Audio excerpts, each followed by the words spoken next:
అంశం ఏమంటే, ఈ పరిస్థితుల మధ్య దేవుడు మన పట్ల కలిగి ఉన్నటువంటి ఉద్దేశం, మన పట్ల దేవుడు కలిగి ఉన్నటువంటి ఉద్దేశం, అదే సమయంలో అపవాది కూడా మన పట్ల కొన్ని ఉద్దేశాలు కలిగి ఉన్నాడు. వాటిని నెరవేర్చే దాని కొరకు అపవాది చేసే ప్రయత్నాలు, పోరాటాలు ఎన్నో ఉన్నాయి. ఈ కరోనాని ఒక ఆయుధంగా, సాధనంగా ఉపయోగించుకొని వాడు చేసేటువంటి ప్రయత్నాలు ఉన్నాయి. ఈ కరోనాలో ప్రభు మన పట్ల కలిగి ఉన్న ఉద్దేశాలు నెరవేర్చడానికి ఈ పరిస్థితులను ఆయన ఎలాగో మనకు అనుకూలంగా మార్చాడు. బైబిల్ గ్రంథంలో చాలా మంది భక్తులు వారి జీవితంలో సంభవించినటువంటి ఆ పరిస్థితులు, సంభవాలు, వారు ఆ పరిస్థితుల్లో ఎలాగునా దేవుని ఉద్దేశానికి లోబడ్డారు, దేవుడు వారి పట్ల కలిగి ఉన్న ఉద్దేశాన్ని దేవుడు ఎట్లా బయలుపరిచాడో వాటిని మనము ఒక్కొక్కటిగా నేర్చుకుందాం సమయాన్ని బట్టి. ఒక 5 విషయాలు ఆ భక్తుల జీవితాల్లో నుండి మీకు చెప్పాలని అనుకున్నాను. మరి సమయం ఉంటే అన్నిటిని చెప్తాం, లేకపోతే ఒక మూడు విషయాలు చెప్పుకొని ముగించడానికి ప్రయత్నం చేద్దాం. మన ధ్యానాంశం ఏమంటే, ఈ రాత్రి వేళ ఈ పరిస్థితులలో మన పట్ల దేవునికి కలిగి ఉన్న ఉద్దేశం, ఈ పరిస్థితులలో మన పట్ల దేవునికి కలిగి ఉన్న ఉద్దేశం. రండి, ఆదికాండము 50వ అధ్యాయం, ఆదికాండము 50వ అధ్యాయము 20వ వచనాన్ని చదువుకుందాము. మీరు నాకు కీడు చేయనుద్దేశించితిరి గాని నేటి దినమున జరుగుచున్నట్లు అనగా బహు ప్రజలను బ్రతికించున్నట్లుగా అది మేలుకే దేవుడు ఉద్దేశించెను. చాలు, చిన్న మాట ప్రార్థన చేసుకుందాం. దయగల మా తండ్రి, పరిశుద్ధుడైన మా ప్రభువా, సర్వాధికారి, మీ ఘనమైన నామమును బట్టి నిండు మనసుతో కృతజ్ఞతాస్తుతులను చెల్లిస్తున్నాం ప్రభువా. చదివిన ఈ లేఖన భాగమును ఎత్తిపట్టి మాతో మాట్లాడండి. వెలుగల చెవులను, గ్రహించే మనసును, అనుసరించే మనస్సాక్షిని మీ బిడ్డలైన మాకందరికీ మీరు అనుగ్రహించుదరని మా రక్షకుడైన యేసుక్రీస్తు వారి నామం పేరిట స్తోత్రములు చెల్లించి వేడుకొనుచున్నాము తండ్రి, ఆమేన్. మంచిదే ప్రభువులు ప్రియులారా, మనము చదివిన లేఖనాలు మనము ఎరిగిన భక్తుల జీవితాల్లో ఉండే తరచుగా మనము చదివేటువంటి లేఖన భాగాలే. అయితే ఈ పరిస్థితులలో ఇందులో నుంచి మనకు ప్రభువు నేర్పించే పాఠాన్ని మనము అన్వయింపజేసుకుందాం. కరోనా భౌతికంగా చాలా మందిని కృంగదీసింది, చాలా మందికి నష్టాన్ని కలుగజేసింది. కొన్ని కుటుంబాలలో ప్రాణ నష్టం, ఆర్థిక పరమైన నష్టాలు, ఆస్తి నష్టాలు, అనారోగ్యకరమైనటువంటి పరిస్థితులు, ఇప్పటికీ కోలుకోలేని పరిస్థితుల్లో ఉన్న కుటుంబాలు చాలా ఉన్నాయి. కరోనా కోరలలో చిక్కి బలైపోయిన వాళ్ళు ఉన్నారు, ఆ కోరల నుండి బయటపడిన వాళ్ళు కూడా ఉన్నారు. కాబట్టి చాలా రకాలైన పరిస్థితులు ఉన్నాయి లోకంలో. కరోనా ఈ చరిత్రను ఒక చారిత్రాత్మకమైనటువంటి ఒక గొప్ప సమస్య, పెను సవాలుగా ప్రపంచమంతటిని వణికిస్తున్నటువంటి సమస్యగా మనం చూస్తాం. ప్రియులారా, ఈ పరిస్థితులకు ఈ లేఖనాలను మనం అన్వయించుకుంటూ మన భక్తి జీవితాన్ని, ఆధ్యాత్మికమైన జీవితంపై ఈ పరిస్థితులు ఎలాంటి ప్రభావాన్ని కనుబరిచాయో, ఎలాంటి ప్రభావానికి మనం గురి చేస్తున్నాయో మనము ఆలోచన చేస్తూ ముందుకు సాగి వెళదాం. యోసేపు చరిత్ర మనకు తెలుసు, యోసేపును గురించినటువంటి విషయాలు. అతడు ఎంత భక్తి గలవాడు, ఎంత విశ్వాసం గలవాడు. దేవుడు యోసేపు పట్ల కలిగి ఉన్నటువంటి ఉద్దేశాలు, ఇక్కడ యోసేపు పలుకుతున్నటువంటి మాట ఆదికాండంలో ఆఖరి అధ్యాయంలో, ఆఖరి ఘట్టం యోసేపు తన సహోదరులతో ఈ మాట చెప్తున్నాడు, మీరు నాకు కీడు చేయ ఉద్దేశించారు గాని ఈ దినమున జరుగుచున్నట్టుగా అనేకులను బ్రతికించున్నట్లుగా దేవుడు దీనిని మేలు కొరకు ఉద్దేశించాడు అని. మీరు నాకు చేయాలనుకున్న కీడు, మీరు నాకు కీడు చేయాలనుకున్నారు, ఆ కీడును దేవుడు మేలు కొరకు ఉద్దేశించాడు, మేలుగా మార్చాడు అని చెప్తున్నాడు ఇక్కడ యోసేపు. ఇప్పుడు జరుగుతున్నట్టుగా, ఈ దినమున జరుగుతున్నట్టుగా అని. కాబట్టి సహోదరుల ఉద్దేశం, మనుషుల ఉద్దేశం, వారిని ప్రేరేపించినటువంటి అపవాది ఉద్దేశం, అలాగే దేవుని ఉద్దేశం యోసేపు పట్ల రెండు వైపుల నుండి ఒక వ్యక్తిపై ఉన్నటువంటి ఉద్దేశాలు మనం ఇక్కడ చూడగలుగుతున్నాం. యోసేపు పట్ల దేవునికి ఉన్న ఉద్దేశం ఏంటి, అతని సహోదరులకు ఉన్న ఉద్దేశం ఏంటి అని అంటే, చూడండి ఆదికాండం 37వ అధ్యాయము, ఆదికాండం 37వ అధ్యాయము 18-19 వచనాలు. అతడు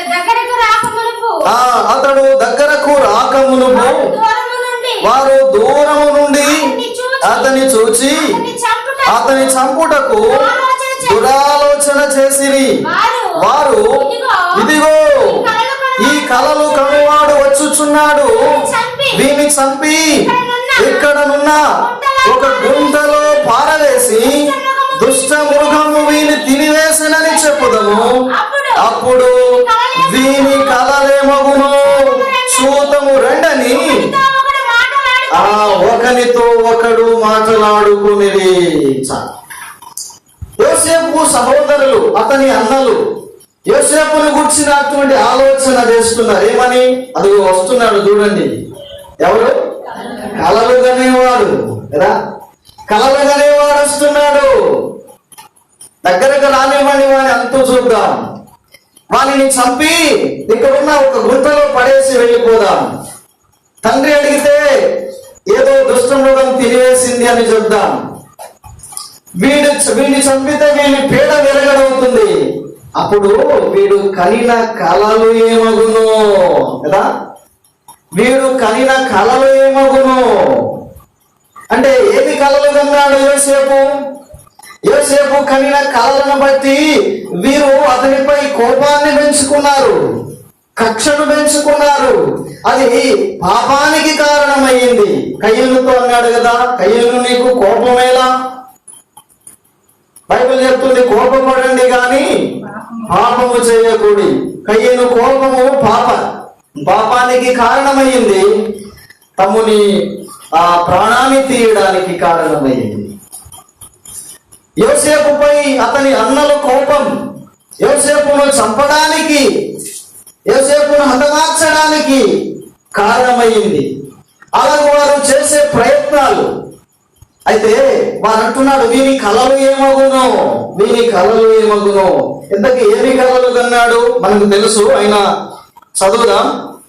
37వ అధ్యాయమే 5-7 వచనాలు.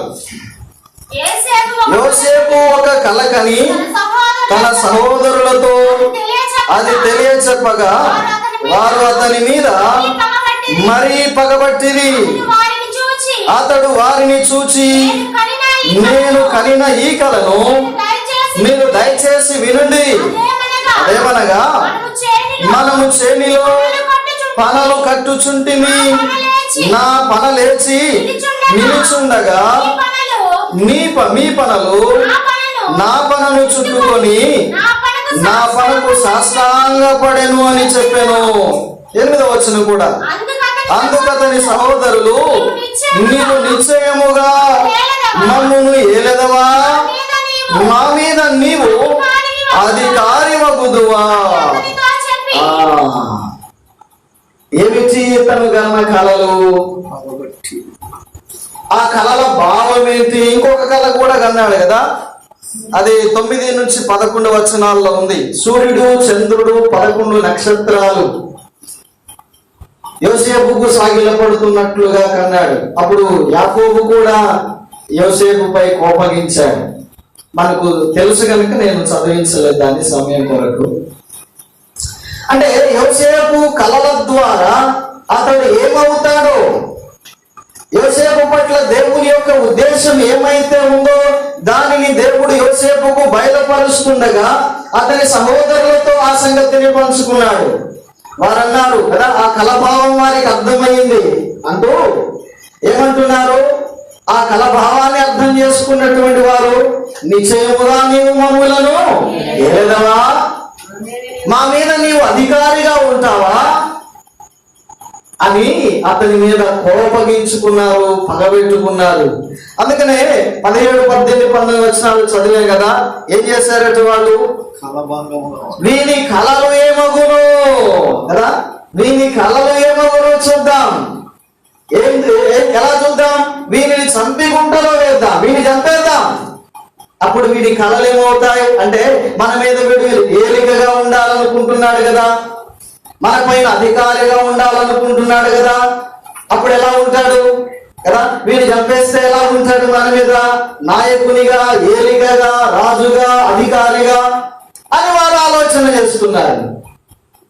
పిల్లరా, యోసేపు పట్ల వారి సహోదరుల ఆలోచన దేవుని ఉద్దేశాన్ని నెరవేర్చకుండగా, లేకపోతే దేవుని ఉద్దేశం నెరవేర్చబడకుండా ఉండాలని అతని సహోదరులు అతనిపై కుట్రబడి అతని హతమార్చాలి అనే ఉద్దేశాన్ని కలిగి ఉన్నారు.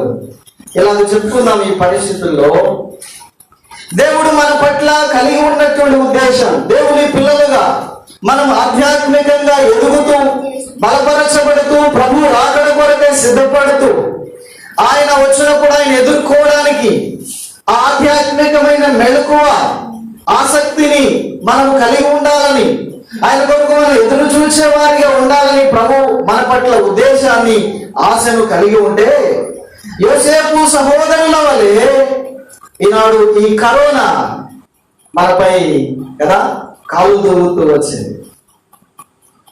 అతని సహోదరులు యోసేపు పట్ల కలిగి ఉన్న ఉద్దేశాల ప్రకారం వీరిని చంపేద్దాం, అప్పుడు వీరు ఎలాగూ రాజు అవుతాడు, ఎలాగూ నాయకుడు అవుతాడు, ఎలాగూ అధికారం అవుతాడు.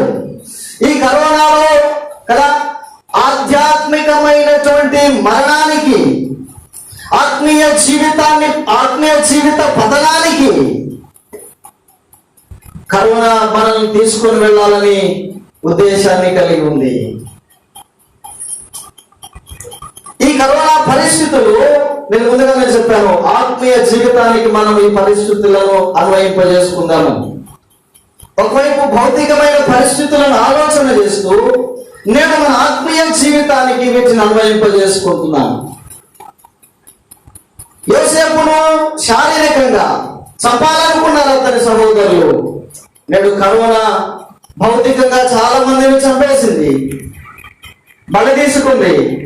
కొందరు బయటపడిన చాలా మంది బలైపోయారు. ఆధ్యాత్మికంగా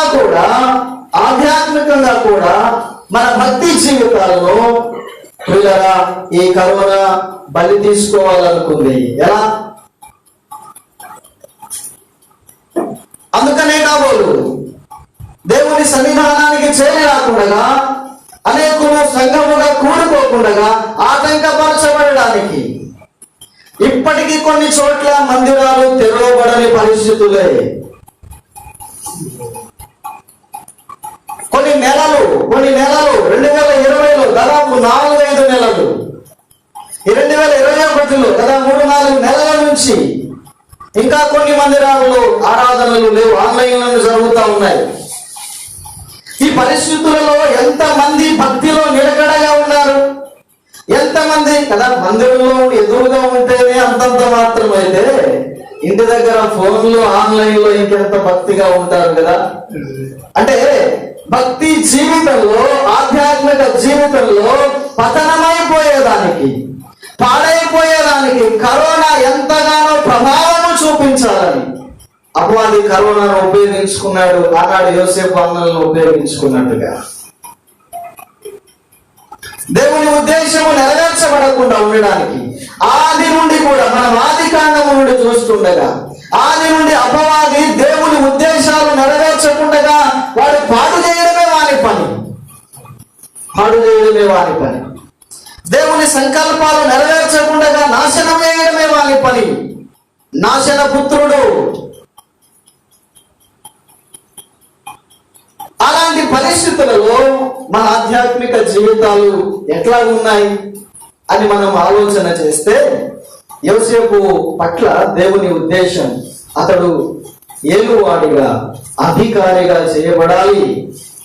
అయితే అతని సహోదరులు అతన్ని అంతమొందించాలనుకున్నారు.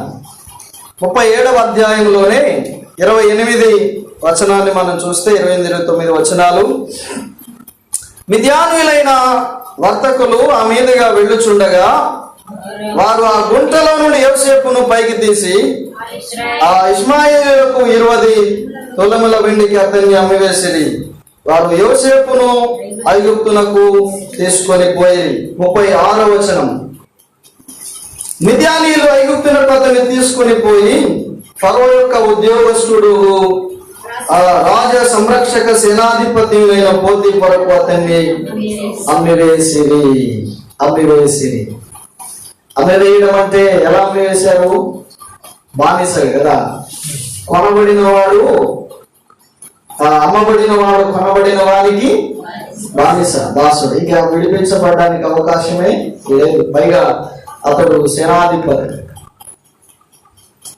తప్పించుకోవడం అసాధ్యం. అన్నలు ఉద్దేశించారు, ఇతడు మనపై ఏలికగా, అధికారిగా ఉంటాడు.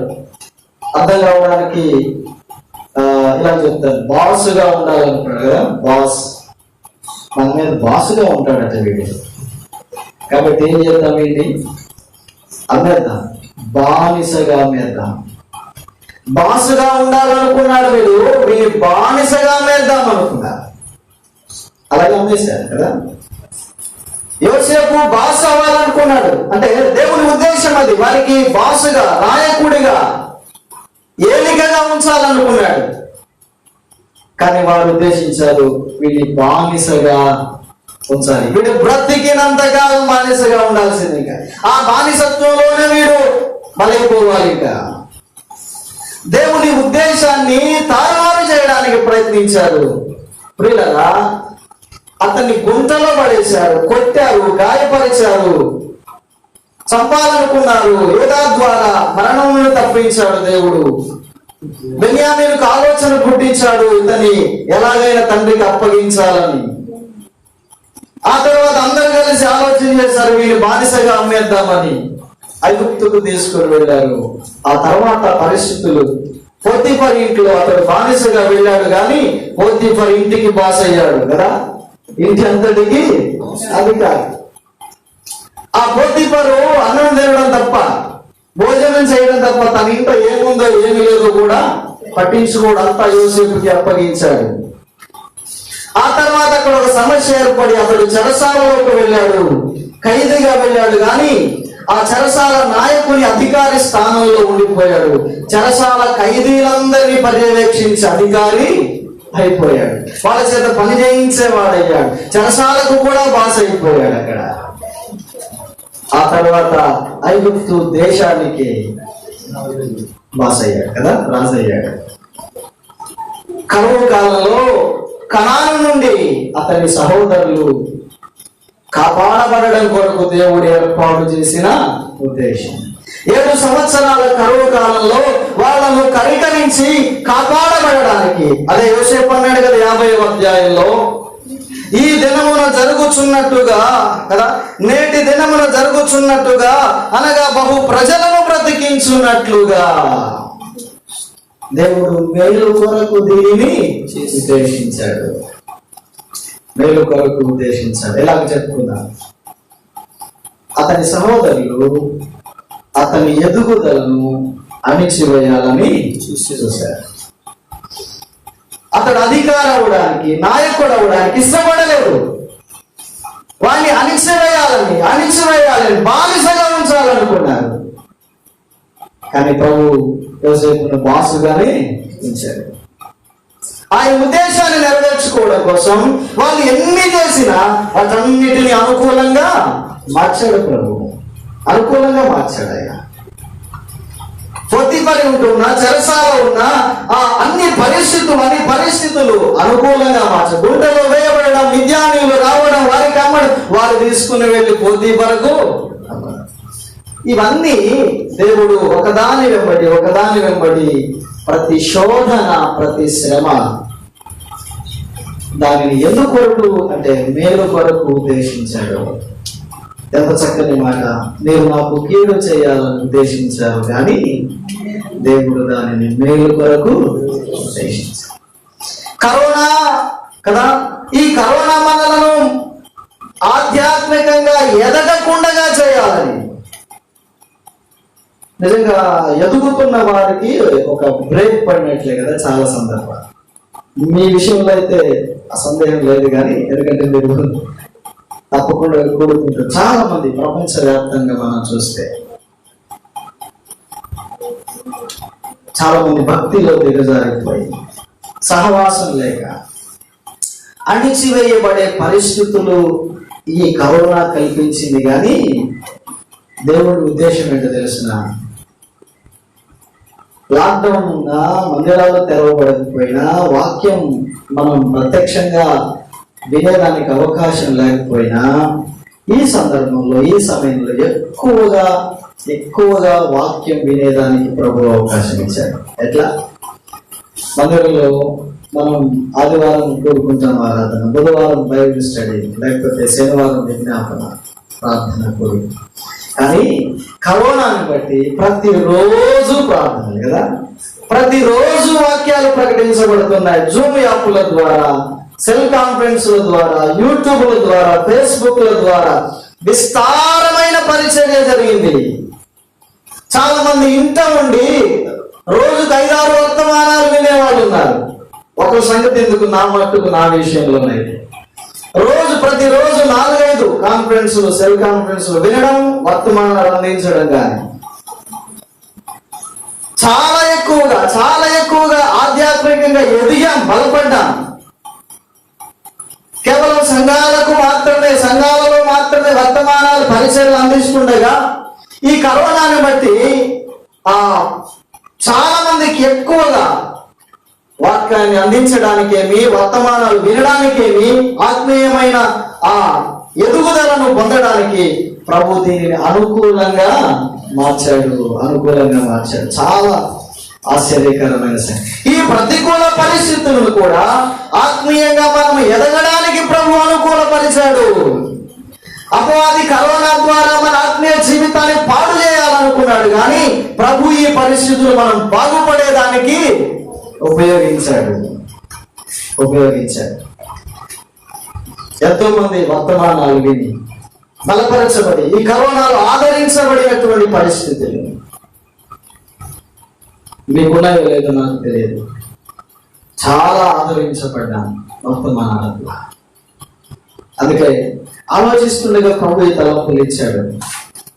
యోసేపు ఎదుగుదలను, అతని అభివృద్ధిని అణిచివేయాలనుకున్నారు వాళ్ళు. కానీ దేవుడు ఆ పరిస్థితులన్నీ అనుకూలపరిచి అతడు ఎదిగేటట్లుగా. ఫరో అంటాడు, నేను ఫరోని అంతే. యోసేపు సెలవు లేకుండా ఒకడు తన చెయ్యినైనను కాలినైనను ఎత్తకూడదు. ఒకడు తన చెయ్యి కాలు కదిలించాలన్నా యోసేపు సెలవు కావాలి. ఊరికి నేను ఆకారానికి ఫరోని అంతే, కానీ అధికారం అంతా యోసేపుదే.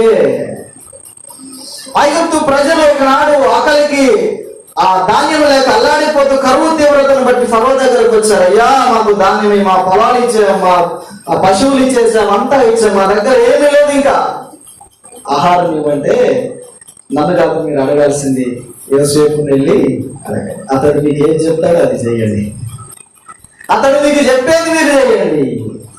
ఏమంటే బానిసగా వెళ్ళిన వాడు కదా ఆ దేశానికి పాలకుడిగా ఎంత అద్భుతంగా దేవుడు హెచ్చించాడు ప్రతి పరిస్థితిని. కాబట్టి ఈ పరిస్థితులను కూడా దేవుడు మనకు అనుకూలంగా మార్చి, ప్రతికూల పరిస్థితుల్లో కదా మనం ఈ రీతిగా వ్యక్తిగతంగా కలుసుకోవడానికి లేకపోయినా ప్రపంచమంతటా కదా దేశమంతటా రాష్ట్రాలలో మనకు తెలియని వారు కూడా చాలా మంది ఆత్మీయులు పరిచయం అవడానికి కారణమైంది. పరిచయం అవడానికి కారణం ఈ వేదిక, ఈ పరిస్థితులు. అందుకే ఈ మాట ఇలాగ చెప్పాలనుకుంటున్నాను. కరోనా మన ఆత్మీయ ఎదుగుదలను అణిచివేయాలనుకుంది, కానీ ప్రభు ఈ కరోనాను మన ఆత్మీయ అభివృద్ధి కొరకే ఉపయోగించారు కదా. ఆత్మీయ అభివృద్ధి కొరకు ఉపయోగించారు. నమ్మిన వారు ఆమేనంటారా? రెండవ విషయాన్ని మనము జ్ఞాపకం చేసుకుందాం. ఇది మొదటి మాటగా మీరు గుర్తుంచుకోండి. ఒకవేళ రాసుకోగలిగితే రాసుకోవడానికి ప్రయత్నం. యోసేపు విషయంలో అతని అభివృద్ధిని అడ్డుకోవాలనుకున్నారు అన్నలు దేవుడు హెచ్చించాడు. అలాగే కరోనా మనలను ఆత్మీయంగా ఎదగకుండగా, కృంగిపోయేటట్లుగా, దిగజారిపోయేటట్లుగా చేయాలని కరోనా ప్రయత్నించింది. అపవాది ప్రయత్నించాడు, కానీ మరి ఎక్కువగా ఎదిగేటట్లుగా, మరి ఎక్కువగా బలపరచబడేటట్లుగా, మరి ఎక్కువగా విశ్వసించేటట్లుగా కరోనా చేసింది. అలా లేక కరోనాను ప్రభు మనకు ఆ విధంగా ఉపయోగించాడు. రండి రెండవ మాట, యోబు గ్రంథం మొదటి అధ్యాయం. యోబు గ్రంథం మొదటి అధ్యాయం 9 నుంచి 11 వచనాలు. యోబు గ్రంథం మొదటి అధ్యాయం 9వ వచనం నుండి 11 వచనాలు. అని అడుగగా అపవాది, యోబు ఊరకయే దేవుని యందు భయభక్తులు కలవాడాయన, నీవు అతనికిని అతని ఇంటి వారికిని అతనికి కలిగిన సమస్తమునకును చుట్టూ కంచె వేసితివి కదా. నీవు అతని చేతి పనిని దీవించుచుండుట చేత అతని ఆస్తి దేశములో బహుగా విస్తరించి ఉన్నది. అయినను నీవు ఇప్పుడు నీ చేయి చాపి అతనికి కలిగిన సమస్తమును మొత్తిన ఎడల అతడు నీ ముఖము ఎదుటనే దూషించి నిన్ను విడిచిపోవును అని యెహోవాతో అన్నాడు. ఈ సందర్భం కూడా మనకు తెలిసిందే కదా. చాలాసార్లు ఇది మనం చదువుకొని విన్నాం. అది ఈ పరిస్థితికి దీన్ని మనం అన్వయింపజేసుకుందాం. యోబు విషయమై దేవునికి అపవాదికి మధ్య జరుగుతున్న సంభాషణ. దేవుని దూతలు దేవుని సముఖంలో కూడి వచ్చేటువంటి ఆ దినమున అపవాది కూడా వెళ్ళాడు. ఆ పై వచనాల్లో మనం చదివితే అర్థమవుతుంది. దేవుడు అప్పుడు అపవాదిని చూసి, ఇలా రా, నువ్వు ఎక్కడి నుండి వచ్చావు అన్నాడు. అయ్యా, నేను భూమి మీద అటు ఇటు తిరుగుతూ వచ్చాను. అవునా? అలాగైతే భూమి మీద యోబు అనేటువంటి ఒక మనుషుడు ఉన్నాడు, అతని గురించి నీకు తెలుసా అన్నాడు. ఓ, నాకెందుకు తెలియదు? అవును, అతడు చాలా భక్తిపరుడు, యథార్థవంతుడు, నీతిపరుడు కదా, చెడుతనమును అసహించుకునేవాడు అని యోబును గురించి దేవుడు చాలా గొప్పగా సాక్ష్యం ఇచ్చి పొగిడాడు. చెరువుకు వచ్చింది అపవాదికి, కోపం వచ్చింది, అసూయ వచ్చింది. చాలేగా ఆయన ఓరక నేను ఎంత భయభక్తులు కలిగి ఉన్నాడా ఏంటి? నువ్వు అతని చుట్టూ, అతని ఇంటి చుట్టూ, అతన్ని కలిగిన దానంతటి చుట్టూ కంచె వేసావు, కాపాడుతున్నావు, అతన్ని ఆశీర్వదిస్తున్నావు, అతన్ని వర్ధిల్ల చేస్తున్నావు. అందుకని అతడు నీకు భక్తి చేస్తున్నాడు. అందుచేత అతడు నీ యందు భయభక్తులు కలిగి ఉన్నాడు. ఒక్కసారి నువ్వు అతని కంచె తీసి చూడు కదా. 11వ వచనం, నీ చెయ్యి చాపి అతని కలిగిన సమస్తము మొత్తం ఒకసారి అలా కంచె తొలగించు.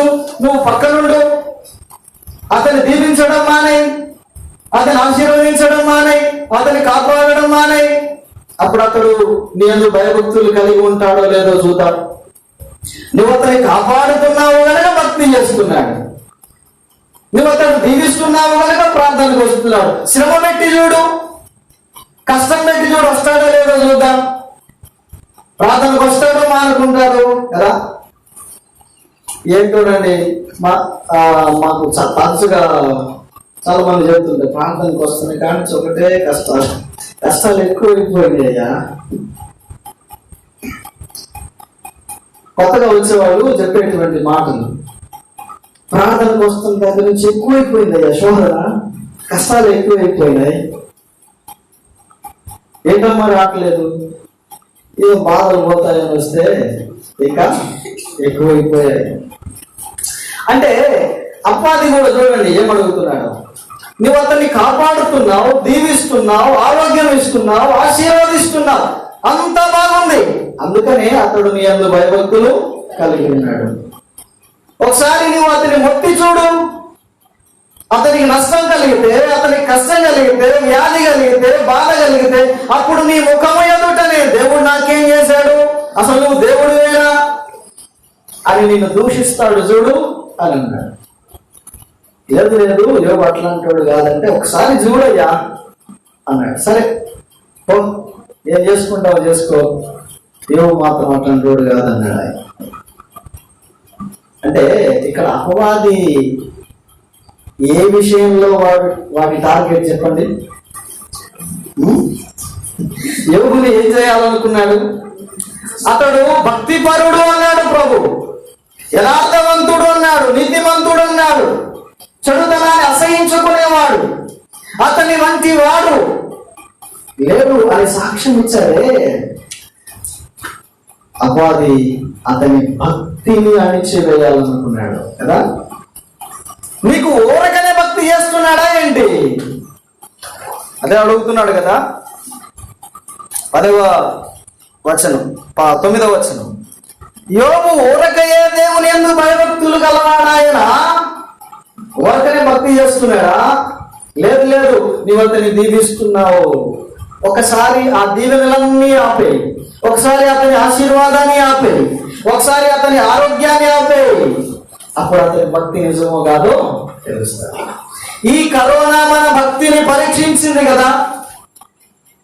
మన భక్తి జీవితాలు, చాలా మంది భక్తి జీవితాలు అపవాది కరోనా ద్వారా అణిచివేయాలనుకున్నాడు. అంతేకాదు, ఇంకా అక్కడ యోబు విషయం మనం చూస్తే 21-22 వచనాలు, నేను నా తల్లి గర్భములో నుండి దిగంబరినై వచ్చి తిని దిగంబరినై అక్కడికి తిరిగి వెళ్ళదను. యెహోవా ఇచ్చెను, యెహోవా తీసుకొని పోయెను, యెహోవా నామమునకు స్తుతి కలుగును గాక. ఈ ఏ విషయమందును ఏ పాపము చేయలేదు, దేవుడు అన్యాయము చేసేనని చెప్పలేదు. ఎన్ని పరిస్థితులు చూడండి. యోబుకు ఆస్తి నష్టం వచ్చింది కదా. ఒక్క దినముని అతని ఆస్తి అంతా పోయింది. ఒక్క రోజునే అతని కుమారులు కుమార్తెలు 10 మంది పిల్లలు చనిపోయారు. మరణం, ఆస్తి నష్టం, ప్రాణ నష్టం కదా అతనికి సంభవించాయి. ఒక్క దినమున సమస్తాన్ని కోల్పోయాడు. ఆ తర్వాత మళ్ళీ చూస్తే ఆరోగ్యం క్షీణించిపోయింది, కురుపులు వచ్చాయి, అతని ఆరోగ్యాన్ని కోల్పోయాడు. కానీ అతడు మాత్రం భక్తిని కోల్పోలేదు కదా. ఈ కరోనా ఆర్థికమైనటువంటి నష్టానికి, ఆర్థిక మాంద్యానికి దారితీసింది. దేశాలను, ప్రపంచాలను, సామాన్యమైన ప్రజలను కూడా ఆర్థికంగా ఏం చేసిందంటే అది దిగాలు పడేటట్లుగా, ఆర్థికంగా కృంగిపోయేటట్లుగా చేసింది కరోనా. చాలా మందికి పనులకు వెళ్ళడానికి అవకాశం లేదు, ఉద్యోగాలు పోయిన వాళ్ళు, ఉద్యోగాలు తొలగిపోయినటువంటి పరిస్థితులు, ఉద్యోగాలు చేయలేక, వ్యాపారాలు చేయలేక, కూలి పనులకు వెళ్ళలేక, జీవన ఆధారం, జీవనోపాధి లేక చాలా మంది ఉన్న ధనమంతా ఖర్చు అయిపోయి ఆర్థికమైనటువంటి పరిస్థితులు చాలా మంది కృంగిపోయారు, ఆర్థికంగా నష్టపోయారు చాలా మంది. అలాగే ఆరోగ్యపరంగా కూడా చాలా మంది కృంగిపోయారు. బయటికి మనం చెప్పుకోలేదు కానీ జలుబు, దగ్గు, జ్వరం సామాన్యంగా వచ్చిన కరోనా కిట్ తెచ్చుకొని ఇంట్లో పెట్టుకొని వాడుకున్నాము కదా. ఏమో అదేమో అన్నట్టు ఒకవేళ రాకుండా ముందు జాగ్రత్తగా కదా. ఆరోగ్య సమస్య, ఆర్థికంగా ఉన్న వాటిని చాలా తక్కువగా ఖర్చు పెట్టుకుంటూ కొంతమంది అప్పుల పాలైపోయి నిజంగా ఈ పరిస్థితులను ఊహించుకుంటే ఎంత భయంకరమో దాటి వచ్చాము కదా. ఆ పరిస్థితుల్లో ఉన్నప్పుడు ఎంత భయంకరంగా అనిపించిందో. యోగు వలె ఆర్థికమైనటువంటి కురుపుదల, ఆరోగ్యకరమైన సమస్యలు, ప్రాణ నష్టాలు, కొందరి జీవితాలు, కొందరి కుటుంబాల్లో ప్రాణాలు కోల్పోయిన వాడు, భర్తను కోల్పోయిన వాడు, భార్యను కోల్పోయిన వాడు, పిల్లలను కోల్పోయిన వాడు, కొందరి కుటుంబాలు అయితే తల్లిదండ్రులు చనిపోయి అనాథలుగా ఉన్న పిల్లలు. ఎంత దౌర్భాగ్యకరమైన పరిస్థితులు ఈ కరోనా తెచ్చింది. దేవుని నమ్మిన కుటుంబాలలో కూడా కదా, దేవుని నమ్మిన కుటుంబాల్లో కూడా ఇలాంటి పరిస్థితులు ఉన్నాయి. అయితే ఆర్థికంగా నష్టపోయినా, పిల్లల ప్రాణాలు పోగొట్టుకున్నా, తల్లిదండ్రులు పోగొట్టుకున్నా, బిడ్డలు కోల్పోయినా, భర్తను కోల్పోయినా, యోగు ఎలాగైతే దేవుని అందులో భయభక్తులను విడిచిపెట్టలేదో, దేవుడు నాకు అన్యాయం చేశాడు అని చెప్పలేదు. కొంతమంది దైవ సేవకులు చనిపోయారు, భార్యలు చనిపోయిన దైవ సేవకులు ఉన్నారు. వారి పేర్లు చెప్పను కానీ మా సహవాసంలో చాలా మంది గొప్ప గొప్ప దైవ సేవకులు చాలా మంది చనిపోయారు. కొందరైతే హాస్పిటల్లో ఐసీయూలో ఆక్సిజన్ పెట్టుకొని ఉన్నారు. భార్య చనిపోయి అంత్యక్రియలకు కూడా వెళ్ళలేని పరిస్థితుల్లో ఉంది. హాస్పిటల్లోనే ఆ అంత్యక్రియలను ఆన్లైన్ లో చూస్తూ ఒక దైవ సేవకుడు ఉన్నాడు. యెహోవా ఇచ్చెను, యెహోవా తీసుకుంది, ఆయన నామమునకే స్తుతి కలుగు. భార్య అంత్యక్రియలు జరుగుతుండగా హాస్పిటల్లో ఐసీయూలో ఉండి ఆ దైవ సేవకుడు మాట్లాడు. ఇలా చాలా మంది దేవుడు ఈ పరిస్థితుల్లో నాకు అన్యాయం చేశాడని చెప్పలేదు. పిల్లల కరోనా మన భక్తిని అణిచివేయాలని చూసింది. చాలా మందిని భక్తిహీనులుగా చేయాలని చూసింది. అందువరకు ఆర్థికంగా నష్టాన్ని, అనారోగ్య సమస్యలను కల్పించింది, ప్రాణ నష్టాన్ని కలుగజేసింది. కానీ భక్తి విషయంలో కదా అది మనం ఏమీ చేయలేదు. ఒకవేళ అదే కనుక నిజమైతే ఈరోజు మనం ఇక్కడ ఉండేవాళ్ళం కాదు. కరోనా మన భక్తిని అదుపు చేయలేకపోయింది, అణిచివేయాలని చూసింది. కానీ అపవాది లేకపోతే కరోనా మనం మరింతగా చాలా మంది ఆన్లైన్ లో కాన్ఫరెన్స్ లో కలుసుకుంటుండగా, అయ్యా మందిరాలు ఎప్పుడు తెరిచేదానికి ప్రభు అవకాశం ఇస్తాడు. ప్రార్థనలు, ప్రభు మందిరాలు తెరవబడాలి, మేము అందరం కలుసుకోవాలి అంటే భక్తి ఎక్కువైందా తక్కువైందా? మందిరాల్లో కూడుకోవాలని ఆశ తక్కువైందా ఎక్కువైందా? కదా కరోనా భక్తిని అణిచివేయలేకపోయింది. మనం మరింతగా ఎక్కువగా ప్రభు సన్నిధిని అనుభవించడానికి, లేకపోతే దేవునికి భక్తి చేయడానికి, ఆరాధన ఎక్కువ చేయడానికి. భక్తి అని అంటే ప్రభుని ఆరాధించడం కదా. ఆరాధన ఆగలేదు. ఆన్లైన్ లోనైనా కదా, ఆఫ్లైన్ కంటే ఆన్లైన్ లో ఎక్కువగా ఇంకా ప్రభుని ఆరాధించాం. కాబట్టి రెండవ మాట ఈ కరోనా మనల్ని భక్తిహీనులుగా చేయాలని ఉద్దేశించింది కరోనా ద్వారా పోవాలి. కానీ ప్రభు మరింతగా యోగు వలె యెహోవా ఇచ్చెను, యెహోవా తీసుకొని పోయాను, ఆయన నామమునకే స్తుతి. అతడు ఆశీర్వదించబడినప్పటికంటే, ఆస్తితో తొలతూగుతున్నప్పటికంటే, అతని పిల్లలు అతని కళ్ళ ముందు ఉండి అతను సంతోషించినప్పటికంటే, సమస్తము కోల్పోయినప్పుడే మరింతగా అతడు ప్రభువుని స్తుతించాడు, మరింతగా తన భక్తిని కనబరిచాడు కదా. అతడు తన భక్తిని విడిచిపెట్టలేదు. మన జీవితాల్లో కూడా అలాంటి పరిస్థితులను ఈ కరోనాలో ప్రభు ఉద్దేశించాడు. ఈ కరోనా పరిస్థితులు మనము భక్తి జీవితంలో కృంగదీయలేదు, కానీ మరింతగా మనము ఇంకా ఎక్కువ అభివృద్ధిని మనం చూడగలం. ఎట్లా అంటే యోగు గ్రంథం ఆఖరిలో మనం చూస్తే 42వ అధ్యాయం 12వ వచనంలో చూస్తే యోగు 2 అంతలుగా ఆశీర్వదించబడ్డారు కదా. అంతకు ముందు కంటే కరోనా తర్వాత ఎక్కువ ఆశీర్వదించబడ్డాడు, శ్రమ తర్వాత ఎక్కువ ఆశీర్వదించబడ్డాడు. ఆశీర్వదించబడ్డాడు. అవును పిల్లరా, ఈ కరోనా పరిస్థితుల్లో మనము కోల్పోయిన దానికంటే అది ఏమైనా కావచ్చు, ఆర్థికంగానైనా కావచ్చు, ఆధ్యాత్మికంగానైనా కావచ్చు, మరింతగా రెండంతలుగా దేవుడు ఆశీర్వాదాన్ని మనకు సిద్ధం చేసి ఉంచాడు. అది ఆయన ఉద్దేశం. మొదటి మాట ఏమని చెప్పుకున్నా, కరోనా మనలను ఆధ్యాత్మికంగా ఎదగకుండగా మన ఎదుగుదలను, మన అభివృద్ధిని అణిచివేయాలనుకుంది. కానీ ప్రభు మనం మరింతగా అభివృద్ధిలో తెచ్చాడు. రెండవది, కరోనా మన భక్తిని పాడు చేయాలనుకుంది, అణిచివేయాలనుకుంది. ప్రభు మరింత భక్తి పరులుగా మనలను చేశాడు ఈ పరిస్థితి. మూడవ విషయంలో మనం వెళ్దాం. దానియేలు గ్రంథం 6వ అధ్యాయం 10వ వచనం. దానియేలు గ్రంథం 6వ అధ్యాయం 10వ వచనం. ఇటు శాసనము సంతకము చేయబడినని దానియేలు తెలుసుకొనినను అతడు తన ఇంటికి వెళ్ళి యథాప్రకారముగా అనుదినము 6 మోకాళ్ళుని తన ఇంటి పైగది కిటికీలు యెరూషలేము తట్టులకు తెరవబడి ఉండగా తన దేవునికి ప్రార్థన చేయుచు ఆయనను స్తుతించుచు వచ్చాను.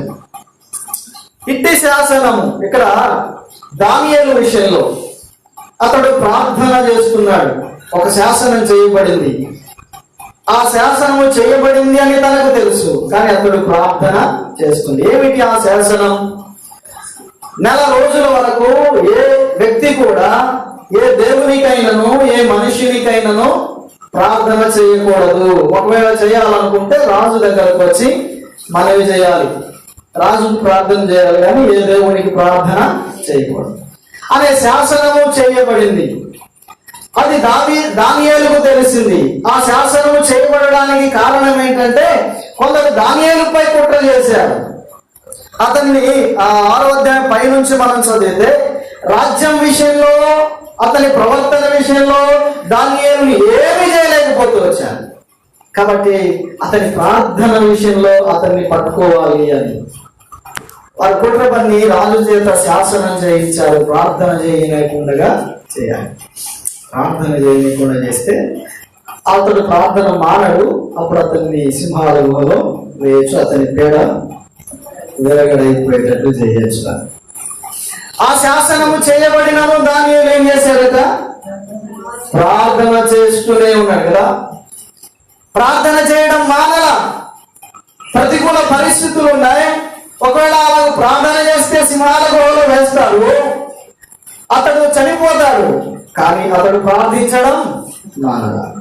ఇలా చెప్పాలనుకున్నాను. అతని శత్రువులు లేకపోతే అపవాది అతని ప్రార్థనా జీవితాన్ని అణిచివేయాలనుకున్నారు. ఈ కరోనా మన ప్రార్థనా జీవితాన్ని, కరోనా పరిస్థితుల్లో మన ప్రార్థనా జీవితాన్ని అణిచివేయాలనుకుని పాడు చేయాలని ప్రయత్నించింది కరోనా కదా. కరోనా వార్తలు చూసుకుంటూ వాము వారికి అనుకుని గుండెలు బాదుకుంటూ ఉండడమే తప్ప చాలా మంది ప్రార్థన చేసిన దాఖలాలు. కరోనా అలా అనుకుంది, వీళ్ళ ప్రార్థన చేయకుండా, దేవుని మీద ఆలోచన, దేవునికి ప్రార్థన చేయాలి అనే ఆలోచన లేకుండా, లేకపోతే ప్రార్థన కూడికలకు రావాలని, ఇలాంటి పరిస్థితులు లేకుండా ప్రార్థన జీవితాన్ని అణిచివేయడం అంటే అప్పటి ఉద్దేశం ఏంటి? ప్రార్థన అంటే ఏంటి అర్థం? దేవునితో మాట్లాడడం కదా. దేవునితో మాట్లాడే ఆ సంబంధాన్ని, ఆ సహవాసాన్ని లేకుండా చేయాలి. కొంతమంది ఇంటి దగ్గర అసలు ప్రార్థన చేయరు, మందిరంలోకి వస్తే మాత్రం చాలా సమయం, గంటల తరబడి ప్రార్థనలు చేస్తారు. మరి అలాంటి వాళ్ళ పరిస్థితి ఏంటి? మందిరాలకు రాకపోతే ఇంటి దగ్గర అసలు చేయరు, మందిరంలోకి వస్తేనే చేసేవాళ్ళు ఉంటారు. మరి వాళ్ళ పరిస్థితి ఇంటి దగ్గర ప్రార్థన సహవాసం లేదు, దేవునితో మాట్లాడే అనుభవము లేదు. కరోనా చాలా మంది ప్రార్థన జీవితాలపై ప్రభావం చూపించాలి.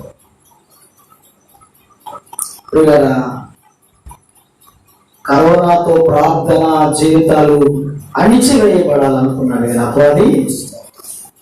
ఈ కరోనా మరింత రోషం కలిగి ప్రార్థన చేసేటట్లుగా చేసింది.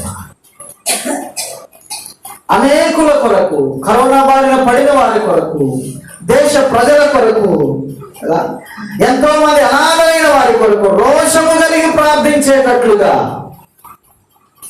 కరోనా పరిస్థితులు మన ప్రార్థన జీవితాన్ని మెరుగుపరిచాయే తప్ప అది మనం అణిచివేయమే కన్నీళ్లు రాలేమేమైనా ప్రార్థన చేసేటప్పుడు ఈ కరోనా మనం కన్నీటితో ప్రార్థన చేసేటట్లుగా చేసింది. ఎంత అద్భుతం దేవుడు మన పట్ల కలిగి ఉన్న ఉద్దేశాలు. కరోనా మన ప్రార్థన జీవితాన్ని కదిలించలేకపోయింది. మరింత మెరుగుపెట్టబడడానికి కరోనాను దేవుడు మనకు అనుకూలంగా మార్చాడు. మన అభివృద్ధిని అణిచివేయాలనుకున్నా దేవుడు దాన్ని అనుకూలంగా మార్చి మరింతగా అభివృద్ధి చేశాడు. మన భక్తి జీవితాన్ని పాడు చేయాలనుకున్నా మరింతగా భక్తిలో ఉన్నతమైన స్థితికి వెళ్ళడానికి ప్రభు ఉద్దేశించాడు.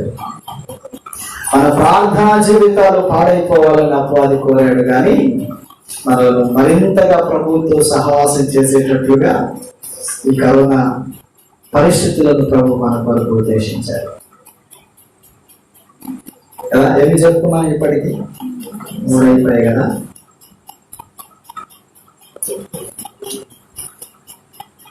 సరే, ఇంకా 2 ఉన్నాయి, అవి తొందరగా చెప్పేసి మనం ముగించుకుందాం. త్వరగా అపోస్తలుల కార్యములు 16వ అధ్యాయం. అపోస్తలుల కార్యముల గ్రంథం 16వ అధ్యాయం 19 వచనం నుండి 26 వచనాలు. తమ లాభ సాధనము పోయినని చూచి పౌలును సీలను పట్టుకొని గ్రామపు చావిడిలోనికి అధికారుల యొద్దకు ఈడ్చుకొని పోయిరి. అంతట న్యాయాధిపతుల యొద్దకు వారిని తీసుకొని వచ్చి ఈ మనుష్యులు యూదులై ఉండి రోమీయులమైన మనము అంగీకరించుటకైనను చేయుటకైనను కూడని ఆచారములు ప్రచురించుచు మన పట్టణమును గలిబిలి చేయుచున్నారని చెప్పి అప్పుడు జనసమూహం వారి మీదకి దొంగిగా వచ్చెను. న్యాయాధిపతులను వారి వస్త్రములు లాగివేసి వారిని బెత్తములతో కొట్టవాలని ఆజ్ఞాపించి వారు చాలా దెబ్బలు కొట్టి వారిని చెరసాలలో వేసి భద్రముగా కనిపెట్టవలెనని చెరసాల నాయకునికి ఆజ్ఞాపించిరి. ఇక్కడ పౌలును చెరసాలలో వేసినటువంటి సందర్భం ఇది. ఎందుచేత అతడిని చెరసాలలో వేశారు అంటే, వాళ్ళంటారు మనము చేయుటకైనను ఆచరించుటకైనను కూడని, లేకపోతే సాధ్యము కానటువంటి వాటిని వాళ్ళు ప్రకటన చేస్తున్నారు. 21వ వచనం, రోమీయులమైన మనం అంగీకరించుటకైనను చేయుటకైనను కూడని ఆచారములను ప్రచురిస్తున్నారు. అంటే పౌలు ఏం ప్రకటిస్తున్నాడు అంటే సువార్తను ప్రకటిస్తున్నాడు. దానిని వాళ్ళు మనం చేయడానికి వీల్లేదు, అసలు మనం వినడానికే వీల్లేదు, అలాంటి వాటిని మనకు చెప్తున్నారు. పౌలు జీవిత కాలం అంతటా అతడు సువార్తను ప్రకటిస్తూ వచ్చాడు. అతడు సువార్త యాత్రలు చేశాడు, ఎన్నో సంఘాలను స్థాపించాడు. ఆయన అంటాడు, సువార్తను ప్రకటించకపోయిన ఎడల నాకు శ్రమ. కానీ వాస్తవానికి అతడు సువార్త ప్రకటించిన ప్రతి చోట శ్రమే. సువార్తను ప్రకటించిన ప్రతిసారి శ్రమే. అతన్ని హేళన చేయడం, రాళ్లతో కొట్టడం, అవమానించడం, చెరసాల పాలు చేయడం, శ్రమల పాలైపోతూ వచ్చాడు. సువార్తను ప్రకటించడాన్ని బట్టి అతడు చెరసాల పాలయ్యాడు. అతని చెరసాలలో వేశారు. ఇలాగ చెప్పాలనుకుంటున్నాను. పౌలును ఆ వ్యక్తులు, లేకపోతే రోమీయులు, లేకపోతే వ్యతిరేకులైనటువంటి యూదులు అతనిని బంధించడానికి, చెరసాలలో వేయడానికి కారణం ఏంటంటే అతడు సువార్తను, యేసుక్రీస్తుని గురించిన సువార్తను ప్రకటించుచున్నాడు కనుక సువార్తను బంధించాలనుకున్నారు. పౌలునే కాదు, పౌలు ప్రకటించే సువార్తను బంధించాలనుకున్నారు. సువార్త ప్రకటించకుండా ఇలాగ చెప్పనివ్వండి, సువార్త ప్రకటనను అణిచివేయాలనుకున్నారు వాళ్ళు. పౌలుని బంధిస్తే, చెరసాలలో వేస్తే ఇక సువార్త ప్రకటించడానికి అనేకులు భయపడతారు. ప్రకటించే పౌలు అంతటి సాహసోపేతమైనటువంటి పౌలుని బంధిస్తే ఇక మనగోటేమని మిగతా వాళ్ళు భయపడతారు, చదిరిపోతారు అని ఉద్దేశించారు. వారిని కొట్టారు, హింసించారు. ఎందుకు అంటే వారు సువార్త ప్రకటించిన దానిని బట్టి. కాబట్టి సువార్తను అణిచివేయాలనుకొని, ఆపివేయాలనుకొని వారు చేసిన ప్రయత్నం అతని చెరసాలలో వేశారు. కానీ ఏం జరిగింది?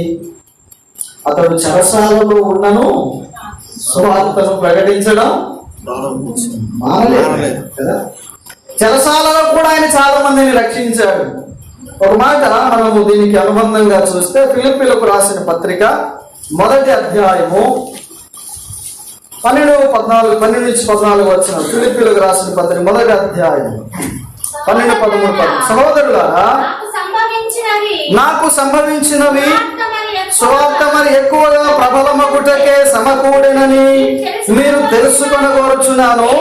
ఏలైనగా నా బంధకములు క్రీస్తు నిమిత్తమే కలిగినవని ప్రేతోరమను సేనలోని వారికి అందరికీ, తక్కిన వారికి అందరికీ స్పష్టమాయను. మరియు సహోదరులైన వారిలో ఎక్కువ మంది నా బంధకముల మూలముగా ప్రభువునందు స్థిర విశ్వాసము గలవారై నిశ్చయముగా దేవుని వాక్యము బోధించుటకు మరి విశేషముగా ధైర్యము తెచ్చుకునేది. ఇక్కడ ఫిలిప్పీలకు రాస్తూ పౌలు గారు చెరసాలలో ఉండి ఈ మాటలు రాస్తూ అంటున్నాడు, నాకు కలిగిన ఈ బంధకాలు, నేను కలిగి ఉన్న ఈ స్థితిని గురించి నేను ఆనందిస్తున్నాను, సంతోషిస్తున్నాను. ఎందుకంటే స్వార్థ ప్రకటన చేశాను. స్వార్థ ప్రకటించకుండా ఉండడం కొరకు నన్ను చెరసాలలో వేశారు. కానీ జరిగిందేమట, మరి ఎక్కువగా స్వార్థ ప్రబలుతుందట కదా. అదే అంటాడు 12. నాకు సంభవించినవి సువార్త మరి ఎక్కువగా ప్రబలమవటానికి. సువార్తను ఆపేయాలనుకున్నారు, బంధించారు. కానీ ఈ బంధకాలు సువార్త ఎక్కువ అవడానికే. అతడు చెరసాలలో ఉండి సైనికులందరికీ సువార్త ప్రకటిస్తుండగా అనేక మంది సైనికులు మారు మనసు పొందుతుండగా ఆ సంగతిని ఎరిగినటువంటి సహోదరులు బయట ఉన్నవాళ్ళు, పౌలు చెరసాలలో ఉన్నాడు సువార్త ప్రకటించిన దాన్ని బట్టి పౌలు చెరసాలలో ఉండి కూడా సువార్త ప్రకటించుతుండగా బయట ఉన్న మనకేంటి భయం అని వాళ్ళు ధైర్యము తెచ్చుకొని మరెక్కువగా ఏం చేశారట, సువార్తను ప్రకటించారు. అంటే ఇప్పుడు సువార్తను ప్రకటించకుండా పౌరుని బంధించినంత మాత్రం చేత సువార్త ప్రకటన ఆగిపోయిందా? చెప్పండి. ఎక్కువైంది కదా. అదే అంటే ఎక్కువైంది. కాబట్టి నాకు కలిగిన బంధకాలు నాకు బాధ కలిగించడం లేదు, నాకు సంతోషం కలిగిస్తున్నాయి, ఆనందాన్ని కలిగిస్తున్నాయి అంటాడు. ఎంత గొప్ప అద్భుతమైన మాట కదా. ఈ కరోనా పరిస్థితులు సువార్తను ప్రకటించకుండా ఆటంకపరిచాయి. సువార్త ప్రకటించకుండానట్లుగా కరోనా ద్వారా అపవాది ఉద్దేశించారు. సువార్త ప్రకటించబడితే ఏమవుతుంది? అనేకులు రక్షించబడతారు కదా. సువార్త ప్రకటించడానికి అవకాశం లేకుండా కరోనా కల్పిస్తే పరిస్థితులు ప్రభు దీన్ని ఎట్లా అనుకూలంగా మార్చాడు. తక్కిన రోజుల కంటే ఈ కరోనా లాక్డౌన్ లో విస్తారమైన సువార్త వెళ్ళిపోయిందండి. టీవీల ద్వారా, ఫేస్బుక్ల ద్వారా, యూట్యూబ్ల ద్వారా, జూమ్ ద్వారా. నిజంగా కాయన్నాడు క్రైస్తవులు ఉపయోగించిన దానికంటే ఎక్కువగా ఇంకెవరు జూమ్ యాప్ ఉపయోగించలేదట. జూమ్ యాప్ను క్రైస్తవులు వాడుకున్నంతగా ఇంకెవరు ఉపయోగించలేదు. అంటే అంత విస్తృతంగా ఈ జూమ్ యాప్ రావడం కదా, ఈ కరోనా రావడం, దాన్ని క్రైస్తవులు విరివిగా వాడడం అద్భుతం. కొన్ని టైం లేక, డేటా లేక, ఛార్జింగ్ లేక, కొన్ని వర్తమానాలు వెళ్ళలేక చూడలేకపోతుంది. రోజుకి ఎన్ని వర్తమానాలు సువార్త కదా, ఎన్ని రకాలైన సువార్తలు. పిల్లరా, ఈ కరోనా సువార్తను ఆపాలనుకుంది కానీ కరోనా ద్వారా స్వార్థ ఎక్కువగా ప్రాబ్లం అయిపోయింది. ఈ సాధనాలను స్వార్థ కొరకు విరివిగా ఉపయోగించడానికి దేవుడు అనుకూలపరిచాడు. తెలియని వారికి చాలా మంది స్వార్థను ప్రకటించడానికి దేవుడు ఈ కరోనా పరిస్థితులను ఉద్దేశించాడు అని చెప్పడంలో ఎంత మాత్రం సందేహం లేదు. కాబట్టి స్వార్థను అణిచివేయగలుగుతుంది కరోనా, కానీ దేవుడు స్వార్థను రెట్టింపు విరివిగా ప్రకటించడానికి ఈ పరిస్థితులను ఆయన అనుకూలంగా మార్చాడు. ఆఖరి మాట మనం చూసి ధ్యానాన్ని ముగిద్దాం. అపోస్తుల కార్యములు 2వ అధ్యాయం, అపోస్తుల కార్యముల గ్రంథం 2వ అధ్యాయం 23-24 వచనాలు. దేవుడు నిశ్చయించిన సంకల్పమును ఆయన భవిష్యత్తు జ్ఞానమును అనుసరించి అప్పగింపబడిన ఈయనను మీరు దుష్టుల చేత సిలువ వేయించి చంపితిరి. మరణము ఆయనను బంధించి ఉంచుట అసాధ్యము గనుక దేవుడు మరణ వేదనను తొలగించి ఆయనను లేపెను. యేసుక్రీస్తు ప్రభువును గూర్చిన స్వార్థను ఇక్కడ పేతురు గారు ప్రకటిస్తూ పెంతెకోస్తు దినాన ఆయన నిలబడి ప్రకటిస్తూ ఈ మాటలు చెప్తున్నారు. దేవుడు నిశ్చయించినటువంటి సంకల్పం ప్రకారంగా ఆయన భవిష్యత్తు జ్ఞానాన్ని అనుసరించి తన కుమారుణ్ణి ఈ లోకానికి పంపించాడు, అనుగ్రహించాడు. అయితే ఆయనను మీరు దుష్టుల చేత సిలువ వేయించి చంపారు అంటూ మరణమందు బంధించి ఉంచాలనుకున్నారు, కానీ ఆయన మరణ వేదనలను జయించి తిరిగి లేచాడు. దేవుని సంకల్పం ఏమిటంటే సర్వ మానవాళి రక్షణ కొరకు దేవుడు సంకల్పించిన ఆ సంకల్పాన్ని నెరవేర్చడానికి తన కుమారుడు యేసుక్రీస్తుని లోకానికి పంపించాడు. కల్తీ పత్రిక 4:4 చూస్తాం. కాలము పరిపూర్ణమైనప్పుడు దేవుడు తన కుమారుని పంపాడు. పాపులను రక్షించుటకు క్రీస్తు యేసు లోకమునకు వచ్చెను. పిల్లరా, ఆ సంకల్పాన్ని, దేవుని ఉద్దేశాన్ని, దేవుని సంకల్పం నెరవేర్చడం కొరకు యేసుక్రీస్తు ఈ లోకానికి వచ్చాడు. అయితే అపవాది ఆయనను మరణమందే బంధించి ఉంచాలి, సమాధిలోనే బంధించి ఉంచాలి, ఆయన పునరుద్ధానాన్ని కప్పిపుట్టాలి, ఆయన పునరుద్ధానాన్ని అణిచివేయాలని ప్రయత్నించాడు. కానీ ఆయన మరణ వేదనలను జయించి, మరణమును జయించి తిరిగి లేచాడు. ఇదే సువార్తను ప్రకటిస్తూ ఏమంటాడు చూడు, 4వ అధ్యాయం అపోస్తుల కార్యం 4వ అధ్యాయం 12వ వచనం. మరి ఎవరి వలనను రక్షణ కలుగదు, ఈ నామములనే మనము రక్షణ పొందవలెను గాని ఆకాశము క్రింద మనుషులు వేయబడిన మరి ఏ నామముల రక్షణ పొందలేము.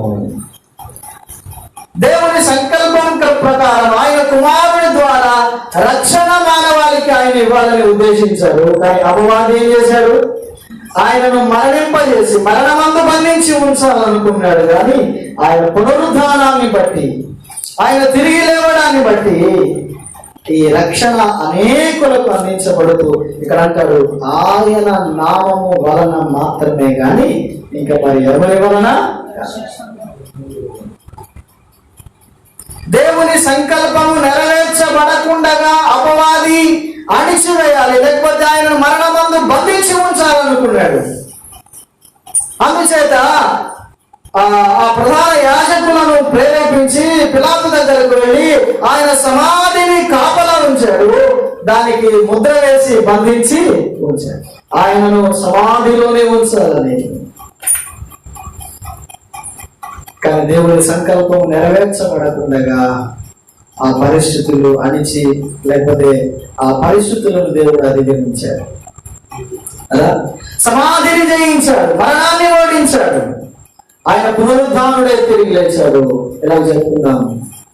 దేవుని సంకల్పము నెరవేర్చ నెరవేర్చబడకుండా ఉండడానికి అపవాది ఉద్దేశం ఆది నుండి కూడా నేటి వరకు ఈ కరోనా కూడా దేవుని ఉద్దేశం, దేవుని సంకల్పమును అనేకులు గ్రహించకుండానట్లుగా వారు అణిచివేయాలని, వారి మనోనేత్రాలను గుడ్డితనము కలుగ చేయాలని పరిస్థితులు కల్పించాడు. కానీ వీళ్ళ ప్రపంచమంతటా కూడా ఈయన ద్వారానే తప్ప మరి ఎవరి ద్వారా రక్షణ పొందలేదు అనే సంగతి, ఆ సత్యము అర్థమయ్యేటట్లు కావాలి.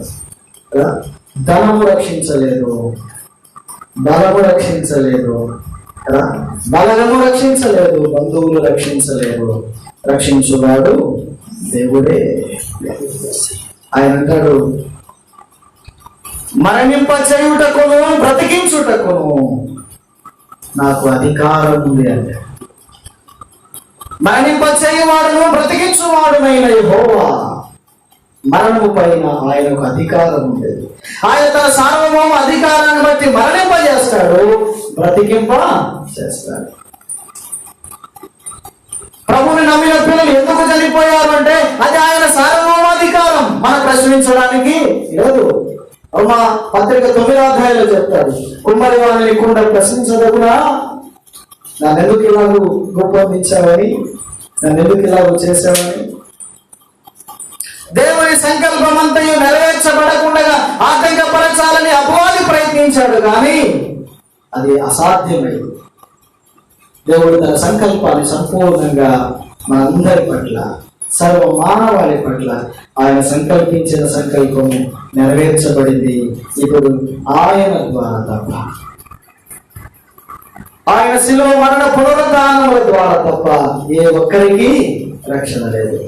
ఒకవేళ రక్షణ పొందాలని కోరిన వారు ఎవరైనా ఉంటే వారు ప్రభు వైపు చూడాలి. ఆయన నామమున మాత్రమే, ఆయన వలన మాత్రమే. అందుకంటాడు, నేనే మార్గమును, నేనే సత్యము, నేనే నా ద్వారా తప్ప ఎవడును. పిల్లల రెండవ మరణమైన అగ్నిగుండం నుండి తప్పించబడాలంటే, పాతాళం నుండి తప్పించబడాలంటే ప్రభు సంకల్పించిన సంకల్పం, ఆయన ఏర్పాటును అనుసరించి, ఆయన విశ్వాసం నుంచి, మరణమును జయించి తిరిగి లేచిన యేసుక్రీస్తు ప్రభువును నమ్మిక ఉంచితే అటు వారు రక్షించబడతారు. కాబట్టి రక్షణకు ఆయన మూల కారణం. కానీ ఇంకా ఎవరైనా ఈ కోరికలో మందిరానికి వస్తున్న ప్రభుని సన్నిధిలో వాక్యం వింటున్న రక్షించబడని వాళ్ళు ఉంటే, ప్రభు ఈ కరోనా పరిస్థితుల్లో నిన్ను నిలిపి ఉంచాడు, ఎందుకు తెలుసా, నేను రక్షించాలని, నేను ఆశీర్వదించాలని మనం ఉద్దేశించాడు ఆయన. కాబట్టి ఈ సమయాన్ని నిర్లక్ష్యపరచక, ఈ అవకాశాన్ని పోగొట్టుకోక, ఈ అవకాశం పోతే మళ్ళీ రాదేమో, ఏం జరుగుతుందో తెలియదు, ఎప్పుడేం జరుగుతుందో తెలియదు. మన చుట్టూ మరణం కొంచెం ఉంది, వీధుల్లో మరణం తిరుగుతుంది, కిటికీలను ఎక్కుతుంది. కాబట్టి మన ముందులో ప్రాణం ఉండగానే మన ప్రభు యేసుక్రీస్తు మన హృదయంలోకి చేస్తాం. ఇంకా నమ్మని వారంటే ఆయన హృదయంలో ఆహ్వానించండి. బాబా ఆ విషయం పశ్చాత్తాపడండి. రక్షించువాడైన ప్రభు వైపు చూచి మీ హృదయాలు ఆయన తట్టు తెరిచి, ప్రభా నా హృదయంలోకి రండి, నా పాపాలు క్షమించండి, నన్ను నీ బిడ్డగా స్వీకరించండి అని హృదయపూర్వకంగా ప్రభుని అడగండి. ప్రభు ఈ దినమే మిమ్మల్ని రక్షిస్తాడు. ప్రభు ఈ తలపులు మనందరి ఇంటిలో ఆశీర్వదించును గాక. తలవంచండి, ప్రార్థన చేసుకుందాం.